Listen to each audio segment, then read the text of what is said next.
Hey Herbal Academy friends, my name is Kendra Payne and I am the owner and operator of the Herbal Scoop. The Herbal Scoop is an herbal farm and an herbal botanical tea shop located in the Catskills region of New York. And I would always like to say that the Herbal Scoop is a place of discovery. It's a place where people who are just starting their herbal journey or who have a long-standing practice can come into the shop and find something that works for them. I like to be able to give people enough information to step into the driver's seat of their own wellness by offering herbal teas, single-use herbs, and other self-care items in the shop that people can use on their own journey. Right now, I'm in a expansion on really all levels. So for the last 3 years, I've been operating out of a community space around about 100 square feet. And I've been able to do so much there and build a wonderful community. However, right now I have the opportunity to expand into a larger space. So getting about 800 square feet feels like I'll be able to turn cartwheels into this new space. So I'm really excited at that opportunity. Nothing is nailed down yet, but it's something that I'm absolutely looking forward to. So in the shop, I'm looking to expand and be able to bring a small herbal commercial processing kitchen into this space so that I will be able to finally do everything in one location. So that's going to be a big step if it works out for the Herbal Scoop. Now here on the farm, there's a lot going on. So I always like every year have some sort of experiment on the farm. And so this year I'm experimenting with building about a small little mushroom farm. So this year it's turkey tail, lion's mane, reishi, and shiitake. And so this is the first time I've ever inoculated logs. So we're just gonna see what happens. And if I do a good job, if I actually like it, then I'll expand that further in the coming years. So that's another big thing that's coming to the Herbal Scoop. And then the biggest thing, and kind of what I'm here to talk about, is the NRCS grant funded high tunnel that I have as a project going on the farm. So I'll explain a little bit more about that later, but what this is going to allow me to do is have a protected space that is going to allow me to start growing earlier and quit growing later. So I basically just extended my growing season and cultivated about 3,000 square feet of space to grow my herbs. Now this is a game changer because I live in zone 5B. So that means there's not a ton of like really hot weather herbs that do well up here. There's just not enough time. Like I don't put seeds in the ground until about Memorial Day, and I have maybe until October and then sometimes November for harvesting any of my roots. So a high tunnel is going to allow me to start earlier and finish later. And with a high tunnel, think giant greenhouse, right? It's going to have layers of plastic. So it's going to be warmer and protected in this environment. So things that I've been able to only harvest a small amount of, I'm now going to be able to expand the amount of herbs or the amount of that specific herb that I can grow in this high tunnel. So it's very exciting. I'm just at the beginning of this process of actually getting the high tunnel built. And we'll definitely talk about kind of that process of what that looks like. But that's what's going on at the Herbal Scoop. We're expanding the retail space. Hopefully, we are building a mini mushroom farm to see how that goes. And then our biggest project on the farm is building this NRCS grant funded high tunnel. And I will tell you more about that later. So if you're thinking about starting an herbal business, the first thing I'm going to say is do it. I don't think there are enough herbalists out there starting their own business, getting out there, sharing what they know, creating beautiful products to be able to share with their community. So if you're thinking about doing it, absolutely do it. The thing I would say is that know what type of herbalist you are, know your strengths, know your expertise so that you know what you're offering to your community. Within that, know who your person is that you're trying to serve. Know what folks you want to work with. Know what folks you don't want to work with. For instance, if someone comes into my shop and they're asking me about a specific ailment or something, and it's not in my expertise, I will absolutely say that is not something that I am aware of. Here's some information that you can go and, look up, but I don't want to recommend anything that's not in my expertise. And I'm very confident about that, and people really respect me for that. So know what it is you're really good at, and know what it is that you're really not good at, and let the folks know. If you're really good at making skincare products and then people come in asking for elixirs and that's not what you do, that's not what you do. And that's totally okay. There is somebody else out there that does that, and you can create a relationship with them and recommend their services. So just know who you are, know who you want to serve, know what products you want to make, and offer that up to the community in a really accessible way. The thing I will say that might kind of deter herbalists from starting a business, whether that's online or a brick and mortar, is that they feel like there may not be enough people to support their business. And I can say that that is absolutely not true. In this very small town where I live in the Catskills, there are so many people who walk through, who are tourists, who are longtime locals, who are able to spend some time in the shop, whether that's through teas, whether that's through herbs, whether that's through skincare products. So there are a ton of people that are really interested in exploring herbs in their own way. So just keep at it, keep educating, offering workshops, talking to people, offering different products, because your people will find you and they'll continue to come back, and those will be lifelong customers.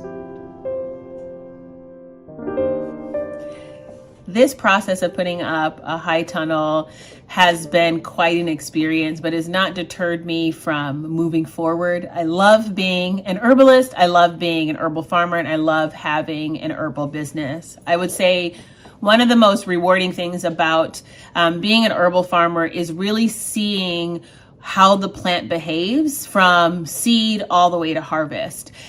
Learning about herbs is one thing, and growing herbs is a whole nother thing. I feel like the knowledge of the plants kind of opened up when I started to grow them. For instance, growing ashwagandha, right? We know how many benefits this plant has. And when I'm working with it and I'm growing it and it starts to pop up in its little containers, it is the strongest leaf that kind of starts to grow. Like it, I've grown lemon balm and peppermint, and they have these little tiny leaves. No, when you plant ashwagandha, it is up and it is ready for life. And once you start to see it grow, you see how strong it is, and then you start to harvest the roots, it is so resilient, so strong, does not give up, super tough. And so when you think about the energy of that plant, and when we work with it, we create teas and tinctures and the things that we do with it, we are able to absorb those benefits, that strength, that resiliency. So when I think about it in terms of its adaptogenic qualities, I also think about its strength when it's growing, its strength when it's harvesting. In fact, this year when I was harvesting my ashwagandha roots, I actually had to buy a wood chipper because nothing else was working. I could not use scissors. I could not use my best of best knives. I couldn't use anything but a wood chipper, and it had to go through multiple times. So if you think about what that means when we're dealing with stressful situations and we're looking for those adaptogenic benefits, think about if the ashwagandha root had to go through a wood chipper that many times. Think about how strong it is. Think about how resilient it is. Think about how it didn't want to give up. Think about that toughness when we're working with that plant. So I would have never known that from getting it from a wholesaler or getting it from another farmer.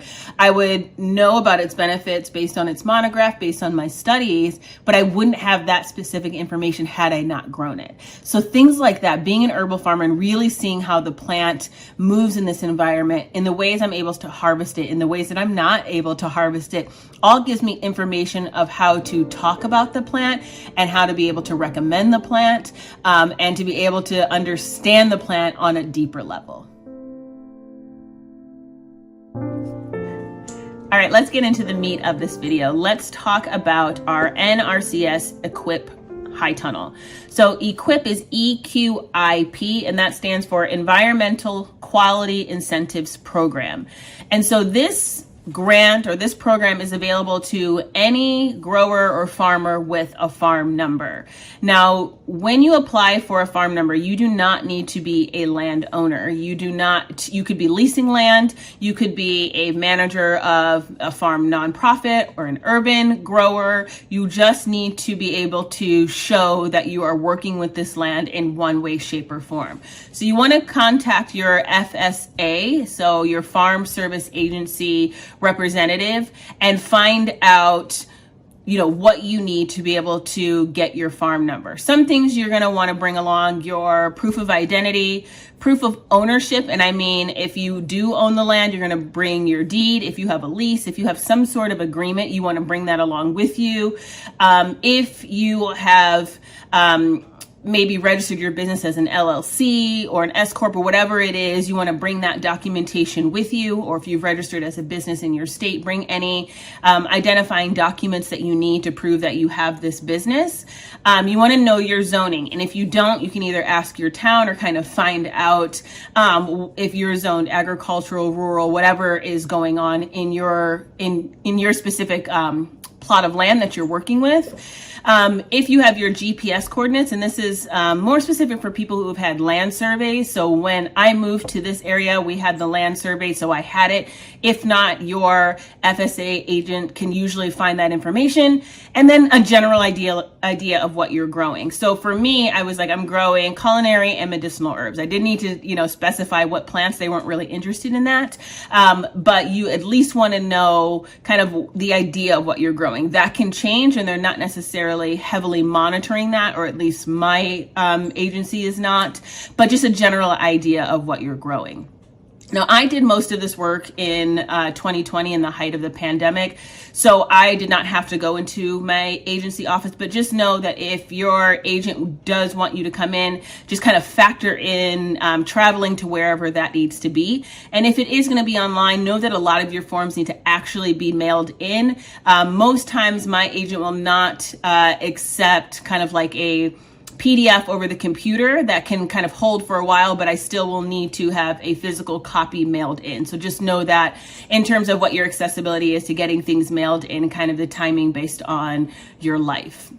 So once they deem that you're eligible, then you're going to get the paperwork to file for your farm number. That part is pretty easy. And then depending again how busy they are, it can be from a couple weeks to maybe over a month. But what I would say is start to really develop a relationship with your FSA agent if possible. I know that that's not going to work for all people in all counties, but if you can, start to develop a relationship so they know who you are when you are emailing or calling in, and you can get a status update of your farm service number or whatever it is that you're looking to get some information from them. So if you can, if it feels like a good match and not just like a business transaction, try and cultivate that relationship as best as you can.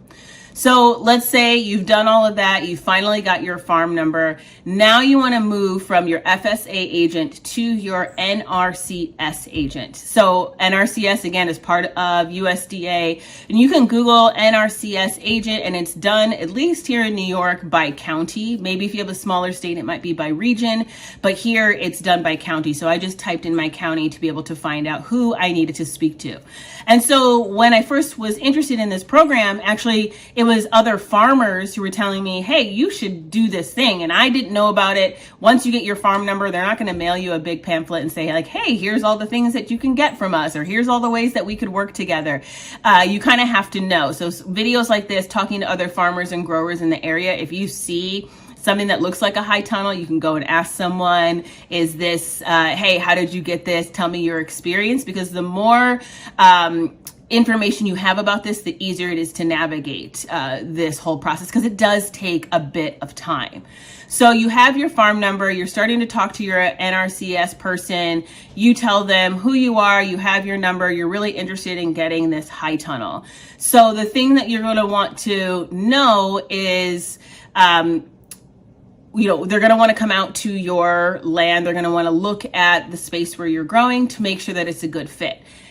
Understand that from the NRCS perspective, this is the high tunnel that they're going to give you is an investment. And so they want to make sure that they're protecting their investment. So anything that they do, or when they come to kind of look at the land, they're making sure that when they put up this high tunnel, which can cost a few $1,000s, that they're protecting their investment and it's going to withstand weather and time and use over and over and over again. So just understand that any of the questions that they're asking, hopefully they're being as respectful as they possibly can, and ask as many questions so that you know exactly what you're getting into and you feel comfortable with this agreement, because it will be a contract. Once you're working with them and say you're approved, and we'll talk about that in just a moment, it is a binding contract. Here in New York, it's a 5-year contract. So you just want to make sure that this is something that you want to do. This is a relationship that you want to have for at least 5 years. After that, you can talk to your NRCS agent and find out if this is still a good fit or whatever, or if you're going to work with other programs, but just know that it is a contract. And so with the EQIP program, it's not just high tunnels. That's what we're talking about today, but they do have other benefits. They can help you with irrigation. They might help you with soil health. They might help you with pest management. They might help you with helping with droughts if that's something that you experience in your area. So when you start to cultivate this relationship, ask them, here are all the things that I experience weather-wise as a grower, as a new farmer. What are the programs that would best fit me? A high tunnel may be the best way to start. That is where I found to be the most comforting way for me to start, is what I knew about. But there might be other issues that you want to address in your growing space on your farm that the NRCS can help you with. So just know that there are other options beyond a high tunnel, even though that's mostly what we are talking about today. So once you have applied, know that this is going to take a long time. This is a government process, so it's going to take a government amount of time. This grant cycle is done once a year, and based on how many farmers and growers or people who apply for this grant, it may take a really long time, and it may be really competitive. The simplest way that it was explained to me about whether or not you were granted a high tunnel is kind of based on a point system. So if you're a beginner farmer, you get a few points. You're growing this, you're growing that. You've never applied before, like all these little like point system.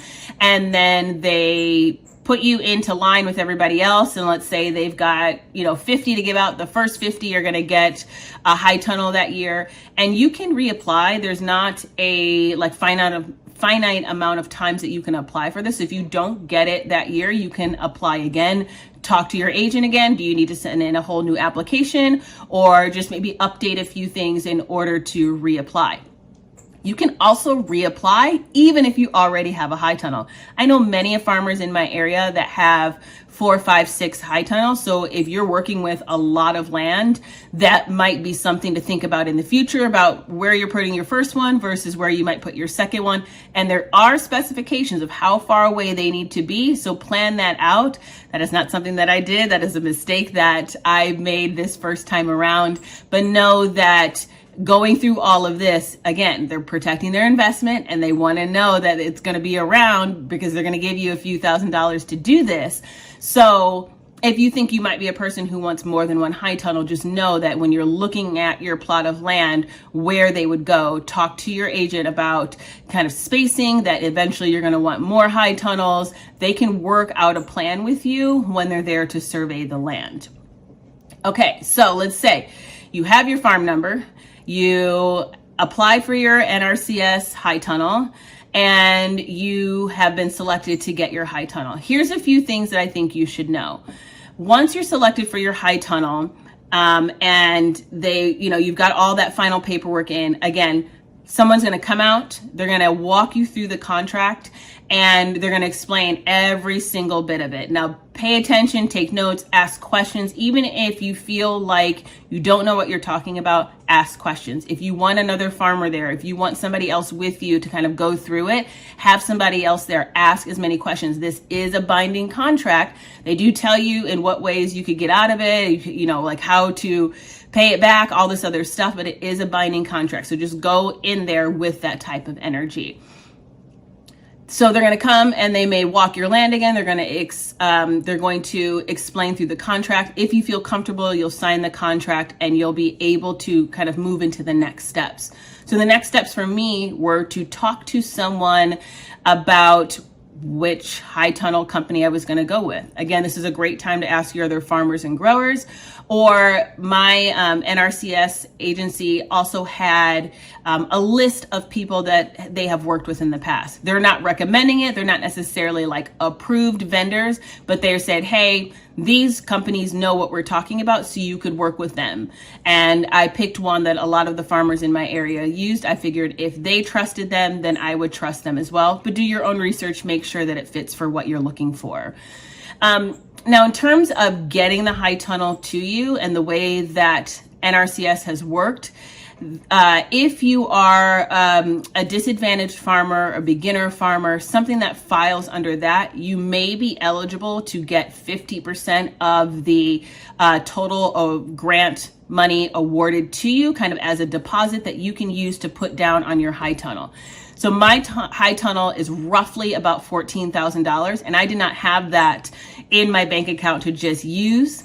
So what happened was I talked with my agent to be able to get $7,000 of it, and then I put $7,000, paid for my high tunnel, and I will get that additional $7,000 back once my high tunnel is built, and they come and check and make sure everything is okay. They'll release the other half. So just know that you are going to have some money up front.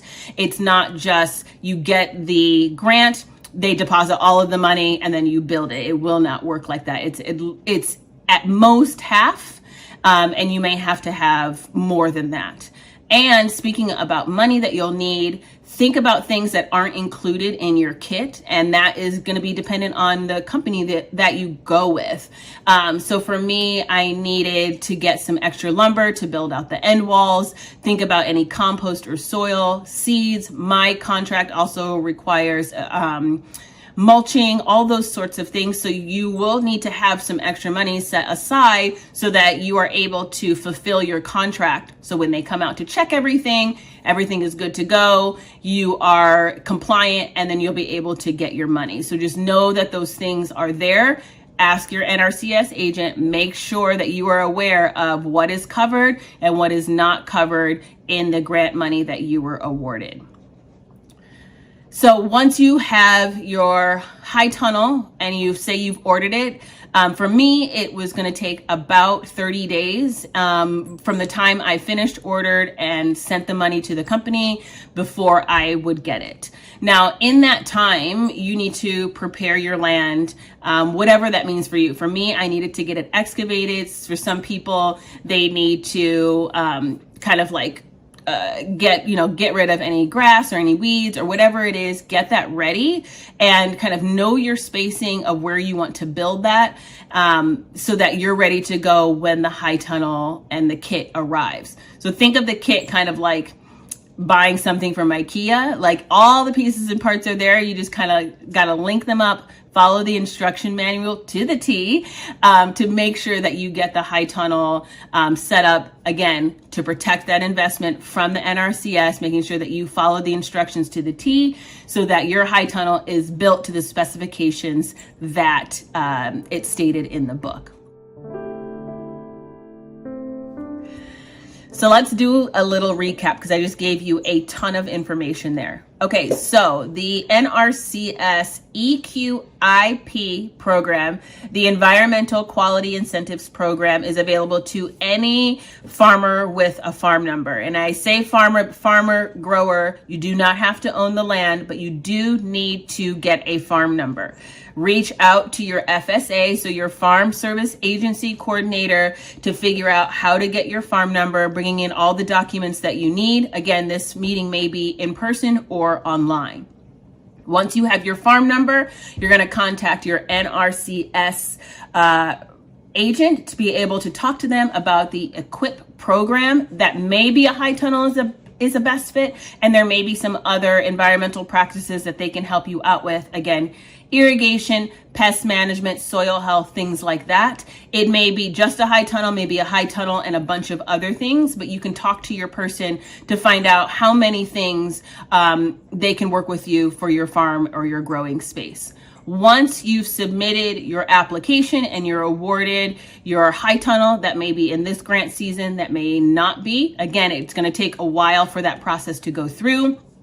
Be prepared for extra incidentals. Again, wood, soil, compost, renting, machinery, all of that stuff, along with at minimum 50% of the high tunnel amount. And you may, depending on your agency and kind of how you applied, you may have to have all of it up front. You will get it back once the high tunnel is set up and certified, but you do need to have some money up front to be able to get that process rolling. Questions will come later. We're going to continue on. There's a little bit more information that I want to give you. It's a pretty warm day out here, so I'll walk you through it. And then what I mean by it being an IKEA kind of thing about it, like IKEA furniture, is that all of these things, so like all of these posts, all of those posts, all of those posts are numbered and bunched together, so you know what pieces you need to be working with next. And I'll show you here on this side. Again, this is part of the roofing system. And on this side, we've got even more poles. So it looks intimidating, but it really is a piece of IKEA furniture. If you think about it like that, yes, you will need people. Yes, you will need equipment. I'm not saying that, but it is doable, even if it's something that you've never done before. Again, get to know your other farmers and growers, people who have done this in your area, and get any tips and tricks that they have used in order to get that high tunnel up. Remember that NRCS investment to get that up to the specifications so it can get certified and get you your money back. I didn't want to shoot this video without showing you the process. So behind me here, you can see the start of the NRCS high tunnel. We've run into a few problems, and right now we're in winter, so we really can't do anything until the spring. But I wanted to kind of show you what I meant by preparing the land and some things you should look out for when you're in that process. So you can see in front of me from here to here, that is going to be my high tunnel. So the largest that I could get is a 30 by 96, which is exactly what I decided to do, because I'm probably not going to be able to fit another high tunnel here in this space. So for now, I wanted it to sustain me for what I'm growing. So 30 by 96, as you can see, over here is a pretty steep hill. So for me, I had to level this out. Talk to your agent to be able to understand, you know, how flat your land needs to be in order for your high tunnel to be certified. So for me, I had to have an excavator come in and level this out. And the issue we're having right now is that they did a really terrible job. So once they left me with about a 2.5 foot slope.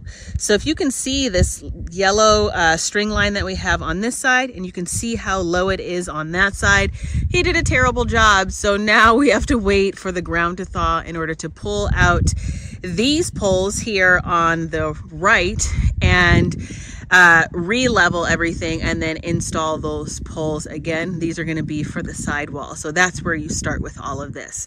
So just check and recheck and check again. Any experts, any people that you're bringing out here to do work that you can't do, and make sure that it's right the first time. Unlike what I did, I trusted that he did what he was supposed to do, and now I am behind on my project. So my original goal was to get the sidewalls up and the roof, basically the entire like frame of the structure, get that up, keep the plastic off for the winter, and then early spring, get the plastic on, get the fan set up, the thermostat, all of that, get that set up so that I was able to start growing in April. Now, because I just explained that that's probably not going to happen due to the error of the excavation, I'm going to have to wait and push it back a little bit. I'm bummed about it. I'm kind of pissed off about it, but I know that this is a structure that's going to be around for years. So while the first year may not be exactly the way I wanted it, the following years will be on schedule. All right, Herbal Academy friends, I just shared so much information with you. Some of that can feel a little dense. That's okay. Start one step at a time. But I'm really happy that I was able to hop on here and share this information. I love the Herbal Academy. I love its educational style. I love that you can move through it at your own pace. There's multiple styles of learning. There's videos, there's texts, there's recipes. They always make sure that you're working with the plants before you move on to the next section, and that kind of experience is invaluable. So I hope that you got something from this video and that maybe you're interested in getting a high tunnel on your land to be able to extend your growing season, or at least get your farm number and work with your NRCS agent to see what works for you. All right, happy growing.